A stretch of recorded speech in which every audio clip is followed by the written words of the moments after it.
Hello everyone, welcome back to the Harshi DSA classes. ఈరోజు మనం ఈ వీడియోలో తెలుగుకి సంబంధించినటువంటి ప్రాక్టీస్ బిట్స్ అయితే చూద్దామండి.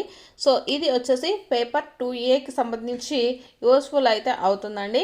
సో పేపర్ 2Aలో మనకు ఏ విధంగా అయితే అడుగుతారో క్వశ్చన్స్, అదే విధంగా మనము ఇక్కడ ఎగ్జామ్లో మనకి ఇప్పుడు అన్నీ కూడా అప్లికేషన్ టైప్ ఆఫ్ బిట్స్ వస్తున్నాయి కాబట్టి సేమ్ అదే విధంగా మనము క్వశ్చన్స్ అనేది ఇక్కడ చేయడం జరిగిందండి.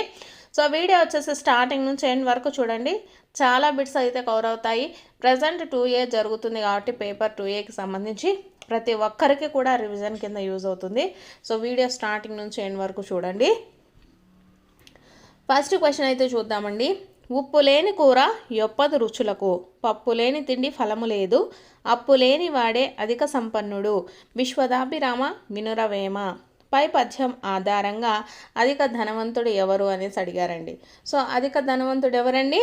అప్పు లేని వాడే అధిక సంపన్నుడు అని ఇచ్చారు కదా, అంటే అప్పు లేనటువంటి వారిని రుణం లేనివాడు అనేసి చెప్తామండి. ఆప్షన్ 2 వచ్చేసి మనకు కరెక్ట్ ఆన్సర్.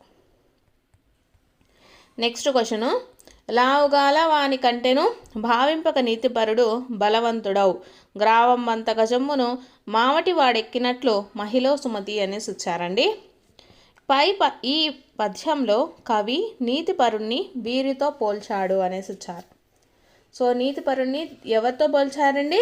ఇక్కడ మనకు మావటి వాడితో పోల్చడం జరిగింది. సో ఆప్షన్ 1 వచ్చేసి కరెక్ట్ ఆన్సర్. నెక్స్ట్ క్వశ్చన్ చూద్దాము. రాజారావు రోషయ్యల పాత్రలు ఈ పాఠంలోనివి అనేసి ఇచ్చారండి. సో ఈ పాత్రలు మనకు దేంట్లో ఉన్నాయండి? మాతృభూమి లెసన్లో ఉన్నాయి. నెక్స్ట్ క్వశ్చను, వేణి సంహారం తెలుగు నాటక రచయిత ఎవరు అనేసి ఇచ్చారండి. వేణి సంహారం అనేటటువంటి తెలుగు నాటక రచయిత ఎవరండి? వడ్డాది సుబ్బరాయ కవి. ఆప్షన్ 4 అండి. నెక్స్ట్ క్వశ్చను, శతక కర్తలను వారి కాలాలతో జత చేయండి అనేసి ఇచ్చారండి. సో బద్దెన, ఏనుగు లక్ష్మణ కవి, కంచర్ల గోపన్న, పోతన గురించి ఇచ్చారు. సో వారి యొక్క శతాబ్దాలను మనము ఇప్పుడు ఒకసారి చూద్దాము. ఫస్ట్ బద్దెన అండి. బద్దెన వచ్చేసి మనకు 13వ శతాబ్దానికి చెందినటువంటి కవి. నెక్స్ట్ ఏనుగు లక్ష్మణ కవి వచ్చేసి 18వ శతాబ్దానికి చెందినటువంటి కవి. కంచర్ల గోపన్న వచ్చేసి 17వ శతాబ్దము. పోతన వచ్చేసి 15వ శతాబ్దం అండి, 15వ శతాబ్దం.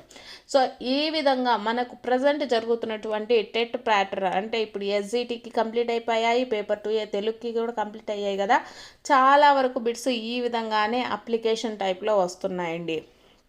ప్రతి ఒక్కటి కూడా అర్థాలు కానివ్వండి, కవి పరిచయాలు కానివ్వండి, పాఠము దాని యొక్క ఇతివృత్తము ప్రక్రియలకు సంబంధించి కానీ, సందులు సమాసాలు ఆరు వాక్యాలు రకాలకు సంబంధించి కానీ ఏదైనా సరే మనకు ఎక్కువగా అప్లికేషన్స్లోనే ఇస్తున్నారండి. నానార్థాలు కానివ్వండి, ప్రకృతి వికృతులు కానివ్వండి, మొత్తం 4 ఇస్తున్నారు. వాటిలో సరి అయినవి కానీ సరి కానివి కానీ ఈ విధంగా అడుగుతున్నారండి.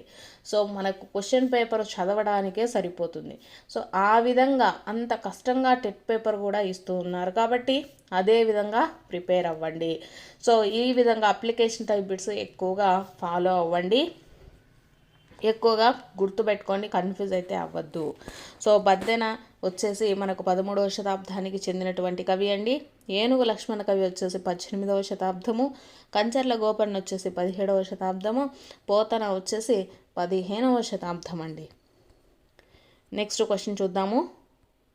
పురాణేతిహాసాల నుండి చిన్న కథను తీసుకొని అష్టాదశ వర్ణనలతో పెంచి స్వతంత్ర కావ్యంగా రచిస్తే అది ఏమవుతుంది అనేసి ఇచ్చారండి. స్వతంత్రంగా రచిస్తే అదేమవుతుందండి? ప్రబంధం అవుతుంది. పురాణ ఇతిహాసాల నుండి ఒక చిన్న కథను తీసుకొని అష్టాదశ వర్ణాలతో పెంచి స్వతంత్రంగా కావ్యాన్ని రచిస్తే ఏమవుతుందండి? ప్రబంధం అవుతుంది. ఆప్షన్ 2 అండి. నెక్స్ట్ క్వశ్చను, నీ పౌరుషము బొంగరాలాటలో కాదు యుద్ధ భూమిలో చూపించు అని బాలచంద్రునితో అన్నది ఎవరు అనేసి ఇచ్చారండి. సో ఎవరండి బాలచంద్రుడితో అన్నది? అన్నమ్మ అండి. పాత్రలకు సంబంధించినటువంటి క్వశ్చన్ ఇది. నెక్స్ట్ది సందేశం పాఠము ఈ కావ్యంలోనిది అనేసి ఇచ్చారండి. సందేశం పాఠం వచ్చేసి ఏ కావ్యంలోనిదండి? గబ్బిలం అనేటటువంటి కావ్యంలోనిది. ఆప్షన్ 4. నెక్స్ట్ క్వశ్చన్, విజ్ఞాన మార్గంలో ప్రయాణించి సంస్కృతిని గౌరవిస్తేనే మనిషి శాశ్వతుడవుతాడు అనే ఉద్దేశం గల పాఠం ఏది అనేసి ఇచ్చారండి. సో ఏ పాఠం అండి? మాణిక్య వీణ. మాణిక్య వీణ అండి. విజ్ఞాన మార్గంలో మనకు ప్రయాణించి సంస్కృతిని గౌరవిస్తేనే మనిషి శాశ్వతుడవుతాడు అనేటటువంటి ఉద్దేశం గల పాఠం ఏదండి? మాణిక్య వీణ. నెక్స్ట్ క్వశ్చను, కవిరత్న, నవయుగ, వచన, కవితా చక్రవర్తి అనేవి వీరు బిరుదులు అనేసి ఇచ్చారండి. సో ఎవరి యొక్క బిరుదులు అండి ఇవన్నీ? ఎండ్లూరి సుధాకర్ అండి. ఎండ్లూరి సుధాకర్ యొక్క బిరుదులు వచ్చేసి కవిరత్న, నవయుగ, వచన, కవితా చక్రవర్తి అండి. నెక్స్ట్ క్వశ్చను, క్రింది పదాలను సరైన అర్థాలతో జతపరచండి అనేసి ఇచ్చారు.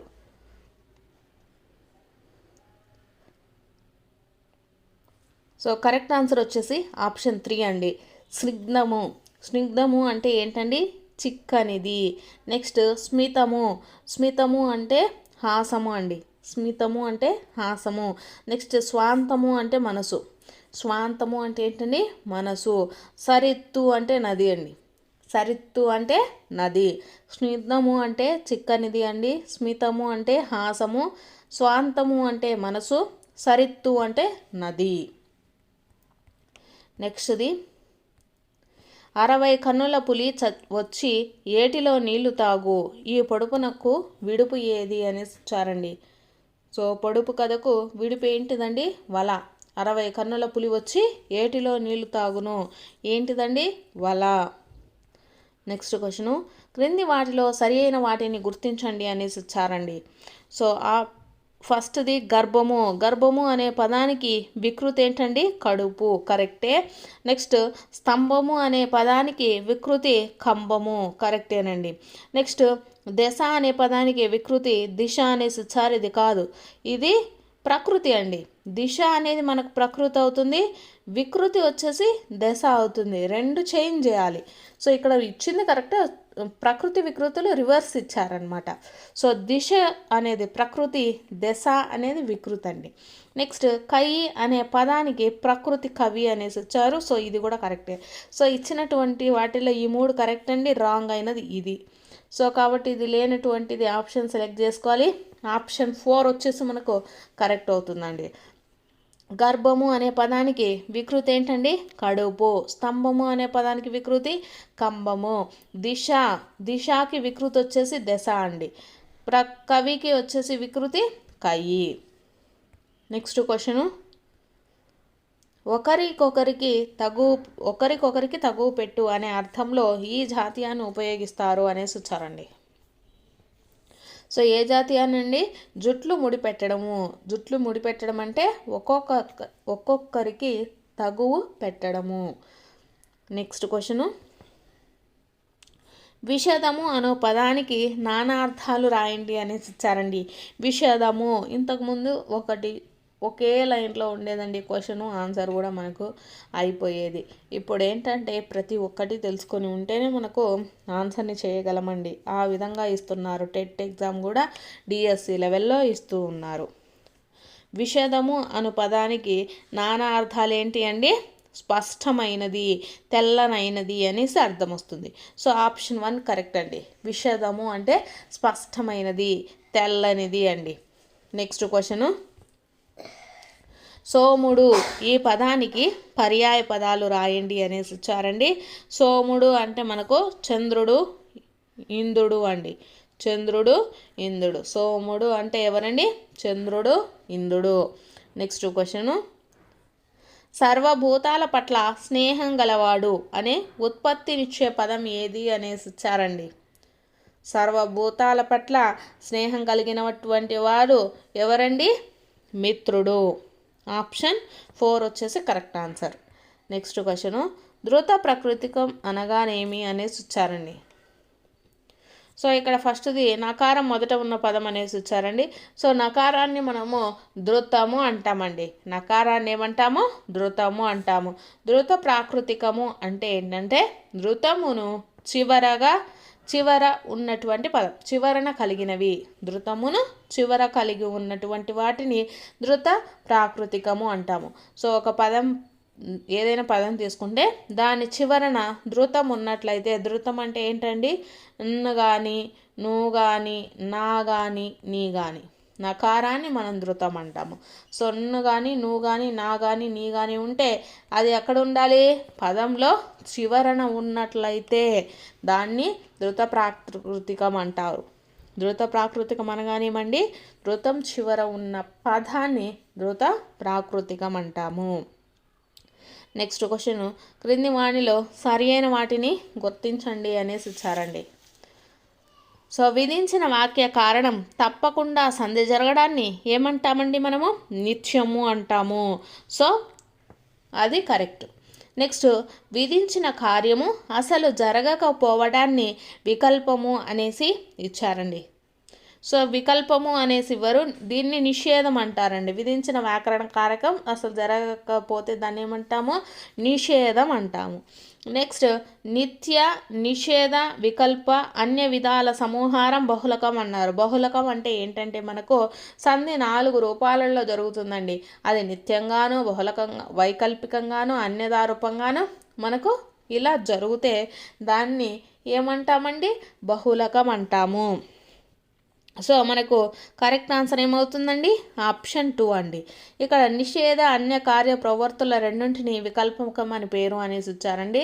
వైకల్పికం అంటే ఓన్లీ సంధి వచ్చేసి మనకు 2 విధాలుగా జరిగినట్లయితే దాన్ని మనం వైకల్పికం అంటాం. అంటే సంధి సూత్రంలో చెప్పిన కార్యము జరగచ్చు, జరగకపోవచ్చు, అంతేనండి. జరగచ్చు, జరగకపోవచ్చు, ఆ రెండింటిని మాత్రమే మనము వైకల్పికం అంటాము. వైకల్పికమన్నా వికల్పమన్నా ఒకటే అండి. సో అంటే సంధి 2 రూపాల్లో జరిగితే వైకల్పికం అంటారు. ఇక్కడ నిషేధ, అన్య రూపాలు అనేసి ఇచ్చారు.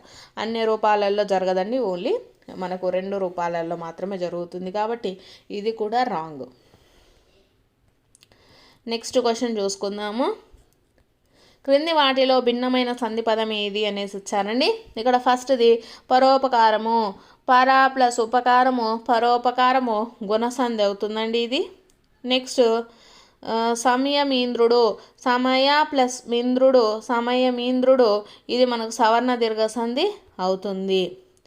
శైల ప్లస్ అగ్రము, శైలాగ్రము, ఇది కూడా సవర్ణ దీర్ఘ సంధేనండి. నెక్స్ట్ భానుదయము, భాను ప్లస్ ఉదయము, భానుదయము, ఇది కూడా మనకు సవర్ణ దీర్ఘ సంధి అవుతుంది. సో వీటిల్లో భిన్నమైన పదం ఏంటండి, పరోపకారము. సో ఆప్షన్ 1 వచ్చేసి కరెక్ట్ ఆన్సర్. నెక్స్ట్ క్వశ్చను, ఊరు వల్లెలు, ఈ పదంలోని సంధి ఏది అనేసి ఇచ్చారండి. ఊరు ప్లస్ పల్లెలు ఏమవుతుందండి, ఊరు వల్లెలు అవుతుంది. సో ఇక్కడ మనకు పాకి బదులు వా అనేటటువంటిది వస్తుంది. సో ఇది మనకి ఏ సంధి అవుతుందండి, గసడద వాదేశ సంధి అవుతుంది. ఊరు ప్లస్ పల్లెలు, ఊరు వల్లెలు, గసడద వాదేశ సంధి. నెక్స్ట్ క్వశ్చను, సాహిత్య చరిత్ర గ్రంథాల పఠనం వల్ల మన వారసత్వ సంపద తెలుస్తుంది. ఈ వాక్యంలో గల సాహిత్య చరిత్ర పదం ఏది అనేసి ఇచ్చారండి. సాహిత్య చరిత్ర అంటే సాహిత్యం యొక్క చరిత్ర ఏమవుతుందండి, యొక్క అని వస్తే షష్ఠీ తత్పురుష సమాసం అవుతుంది. సో ఆప్షన్ 4 వచ్చేసి కరెక్ట్ ఆన్సర్. నెక్స్ట్ క్వశ్చను, క్రింది వాటిలో ఉత్పలమాల పద్యానికి సంబంధించని ప్రవచనాన్ని గుర్తించండి అనేసి ఇచ్చారండి. సో ఇక్కడ ఆద్యాంతములోని అక్షరాలు గురువులు అనేసి ఇచ్చారు. సో ఉత్పలమాలలో చూసుకుంటే మనకు ఉండేటటువంటి గణాలు ఏ గణాలు ఉంటాయండి ఉత్పలమాలలో, మనకు భరణ బబరవ, భరణ బబరవ అనేటటువంటి గణాలు అయితే మనకు ఉత్పలమాలలో ఉంటాయి. ఆద్యాంతరంలోని అక్షరాలు గురువులు, కరెక్టేనండి. నెక్స్ట్, మొత్తం పద్యంలో 80 అక్షరాలు ఉంటాయి అనేసి ఇచ్చారు, ఇది కూడా కరెక్టే. మనకు ఉత్పలమాలలో ఉండేటటువంటి అక్షరాలు ఎన్నండి, ఒక్కొక్క పాదంలో 20 ఉంటాయి. సో 4 పాదాలకు కలిపి 80 అయితే ఉంటాయి. సో ఇది కూడా కరెక్ట్. నెక్స్ట్, ఈ ఉత్పలమాల వృత్త జాతికి చెందినటువంటి పద్యం అడిగారు. సో ఇది కూడా కరెక్టే, వృత్త జాతికి చెందినటువంటి పద్యము మనకు ఉత్పలమాల. నెక్స్ట్ పాదానికి 13 లఘువులు ఉంటాయి అనేసి ఇచ్చారండి. పాదానికి మనకు 13 లఘువులు ఉండవు. సో సరికానటువంటిది ఇదండి. మనకు ఉత్పలమాలలో చూసుకున్నట్టయితే 12 లఘువులు ఉంటాయండి. నెక్స్ట్ గురువులు 8 గురువులు ఉంటాయండి. మనకు భరణ బభరవ ఉంది కదా, సో దాన్ని రాసుకున్నట్లయితే మనకు తెలుస్తుందండి. ప్రతి పాదానికి కూడా మనకు ఎన్ని లఘువులు ఉంటాయండి? 12 లఘువులు ఉంటాయి, 8 గురువులు అయితే ఉంటాయి. ఇక్కడ 13 అనేసి ఇచ్చాడు కాబట్టి ఇది రాంగ్ ఆన్సర్ అవుతుంది. నెక్స్ట్ క్వశ్చను, ఏ మందు పెట్టారో చెలులు ఏ మందునమ్మ, ఇందులో గల అలంకారం ఏది అనేసి ఇచ్చారు. ఇక్కడ ఏ మందు. సో ఇక్కడ మనకు ఏమవుతుందండి, ఈ రెండు కూడా ఒకటే, కాకపోతే ఏంటి అర్థభేదంతో ఉన్నాయి. ఏ మందు అంటే మనకు ఏమైనా పెట్టారో, ఏ మందునమ్మ అంటే ఏమనాలి అనేటటువంటి అర్థం వస్తుంది. కాబట్టి ఇక్కడ అర్థభేదంతో ఉన్నాయండి ఈ రెండు. సో అర్థభేదంతో ఉండేటటువంటి హల్లుల జంట దూరంగా వచ్చినట్లయితే దాన్ని ఏమంటామండి మనము? యమకాలంకారం అంటాము. సో ఆప్షన్ 1 వచ్చేసి కరెక్ట్ అవుతుంది. మనకు లాటానుప్రాసం అంటే ఏంటండి? అర్ధభేదం లేకుండా హల్లుల జంట పక్కనే వస్తే లాటానుప్రాసం అంటాము. నెక్స్ట్ శ్లేషము అంటే అనేక అర్థాలు రావడము. చేకానుప్రాస అలంకారము అంటే ఏంటండి? మనకు చేకానుప్రాస అలంకారంలో అర్థభేదంతో కూడిన హల్లుల జంట పక్కనే రావటము చేకానుప్రాసం. సో చూసారు కదా, ఇక్కడ అర్థభేదంతో హల్లుల జంట మనకు దూరంగా వస్తే దాన్ని ఏమంటామండి? యమకాలంకారం అంటాము. నెక్స్ట్ క్వశ్చన్, ఉపమాన ధర్మ సామ్యము చేత ఉపమేయాన్ని ఉపమానంగా ఊహించడాన్ని ఏమంటామండి? వృత్ప్రేక్ష అలంకారము అంటాము. సో ఆప్షన్ 2 వచ్చేసి కరెక్ట్ అండి. ఊహించడము వృత్ప్రేక్ష అలంకారం అవుతుంది. నెక్స్ట్ క్వశ్చను, క్రింది వాటిని జతపరచండి అనేసి ఇచ్చారు. సో క్రియాపదము క్రియ అనేసి ఇచ్చారండి. చెప్తే అనేసి ఇచ్చారు. సో చెప్తే అండి, తే అనేటటువంటిది వచ్చినట్లయితే మనకు ఏమవుతుందండి? అది ఛేదార్థకం అవుతుంది. నెక్స్ట్ చెప్పి ఈ అనేటటువంటిది వచ్చినట్లయితే అదేమవుతుందండి? క్వార్థకం. ఈ అనేటటువంటిది వస్తే క్వార్థకం అవుతుందండి. చెప్తే తే అనేది వస్తే ఛేదార్థకం అవుతుందండి. చెప్పక అంటే మనకి ఏంటిది? ఇది వ్యతిరేకార్థకం అవుతుంది. చెప్పి దానికి చెప్పక వ్యతిరేకార్థక వాక్యం. నెక్స్ట్ చెప్తూ తూ అని ఉంటే మనకేమొస్తుందండి? షర్థార్థక వాక్యం వస్తుంది. గుర్తుపెట్టుకోండి, ఇది జనరల్గా ప్రతి దాంట్లో అడుగుతారు. మనకు బేసిక్గా ఒక క్వశ్చనే ఇస్తారు. కాకపోతే ఇప్పుడు ఉన్నటువంటి ఎగ్జామ్ ప్యాటర్న్లో మనకు అన్నిటిని కూడా మొత్తం ఉన్నటువంటి టాపిక్లను మొత్తాన్ని కూడా క్వశ్చన్ల రూపంలో ఒకే క్వశ్చన్ కింద ఇవ్వడం జరుగుతుందండి. అంత టఫ్గా ఎగ్జామ్ పేపర్ అనేది ఇస్తూ ఉన్నారు. సో టెట్ అయినా కూడా మనకు కొంచెం కష్టంగానే ఉంటుందండి. డిఎస్సి లెవెల్లో జరుగుతుంది కాబట్టి ప్రతి ఒక్కటి క్లియర్గా చదువుకోండి. ఒక్కటి రాకపోయినా మనకు ఆన్సర్ అయితే రాదండి. ఇక్కడ చెప్తే తే అనే వస్తే ఛేదార్థకం, చెప్పి ఈ అనే వస్తే క్వార్థకము, చెప్పక అంటే వ్యతిరేకార్థకం వస్తుందండి.